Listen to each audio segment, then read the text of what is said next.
ತೈಲ ದರ ಖಂಡಿಸಿ ವಿಜಯಪುರ ಜಿಲ್ಲೆ ತಾಳಿಕೋಟೆ ಪಟ್ಟಣದಲ್ಲಿ ಬಿಜೆಪಿ ಇಂದ ಬೃಹತ್ ಪ್ರತಿಭಟನೆ. ರಾಜ್ಯ ಸರ್ಕಾರವು ಪೆಟ್ರೋಲ್ ಡೀಸೆಲ್ ದರ ಹೆಚ್ಚಿಸಿರುವುದನ್ನು ವಿರೋಧಿಸಿ ಬಿಜೆಪಿ ಕಾರ್ಯಕರ್ತರು ಬೃಹತ್ ಪ್ರತಿಭಟನೆ ನಡೆಸಿದರು.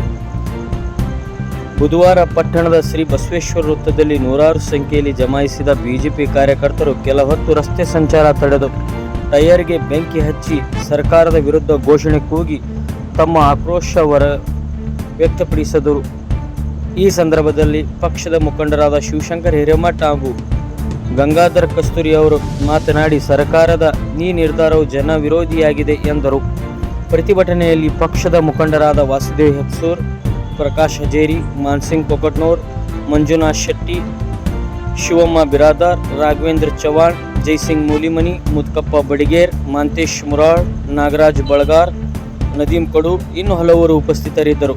Bureau report, TLK express news, Talikote.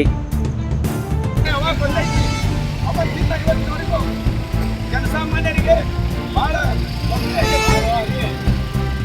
ಅದಕ್ಕಾಗಿ ಇವತ್ತು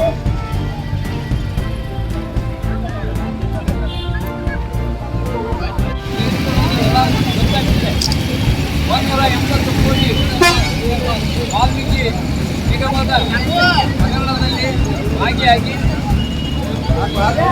ಜನಸಾಮಾನ್ಯರ ಭ್ರಷ್ಟಾಚಾರ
ಹೆಚ್ಚಿಗೆ ಹಾಕಿ ಜನಸಾಮಾನ್ಯರ ಜೀವನದಲ್ಲಿ ಕಳ್ಳಾಟ ಆಡ್ತಾ ಇರೋದನ್ನು ಕಂಡುಬಂದಿದೆ.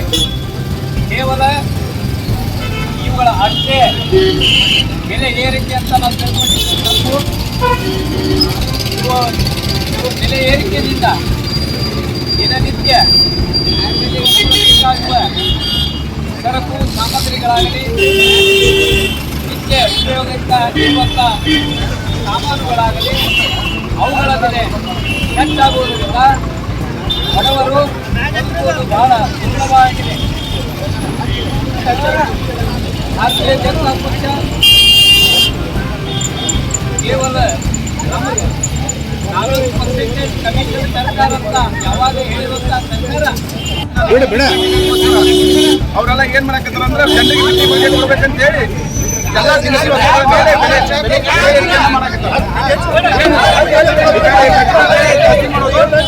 ಪೆಟ್ರೋಲ್ ಬೆಲೆ ಜಾಸ್ತಿ ಮಾಡೋದು, ಆಮೇಲೆ ಹಾಲಿನ ದರ ಜಾಸ್ತಿ ಮಾಡೋದು.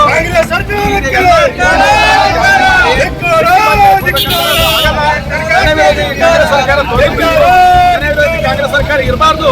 ಯಾಕಂದ್ರೆ ಜನರಿಗೆ ಬಹಳ ಸಂಕಷ್ಟ ಆಗೈತಿ. ಈ ಕಾಂಗ್ರೆಸ್ ಸರ್ಕಾರ ಕಿತ್ತಗಿಬೇಕು, ಜನರಿಗೆ ನಾವು ವಿಚಾರ ಆಗಬೇಕು. ಸಂಸತ್ನಲ್ಲಿ ಸಂಸದ ರಾಜಸ್ಥಾನಕ್ಕೆ ಜೈ ಅನ್ನುವಂತ ಪರಿಸ್ಥಿತಿ ಸರ್ಕಾರ.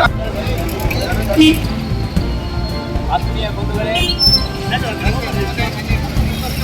ಇವತ್ತ ಕಾಂಗ್ರೆಸ್ ಸರ್ಕಾರ ಯಾವ ದಿಕ್ಕಿನಲ್ಲಿ ಸಾಗಿತ್ತು ಅನ್ನೋದು ನಮಗೆಲ್ಲ ಗೊತ್ತಿದೆ ವಿಷಯ. ರಾಜಕೀಯಕ್ಕೋಸ್ಕರವಾಗಿ ಡಿಗ್ರಿ ಭಾಗ್ಯಗಳನ್ನು ಕೊಟ್ಟು ಅಧಿಕಾರವೇನೆಂದರೆ ಚುಕ್ಕಾಣಿ ಹಿಡಿದುಕೊಂಡು ಈಗ ಅದೇ ನೋಡ್ರಿಗೆ ಅನ್ಯಾಯ ಮಾಡೋದು ಜನಸಾಮಾನ್ಯರಿಗೆ ಈಗಾಗಲೇ ಗೊತ್ತಾಗಿದೆ. ಸಾಕಷ್ಟು ಸರಾಯಲ್ಲಿ ಆಗಲಿ, ಹಾಲಿನಲ್ಲಾಗಲಿ, ಡೀಸೆಲ್ನಲ್ಲಾಗಲಿ, ಪೆಟ್ರೋಲ್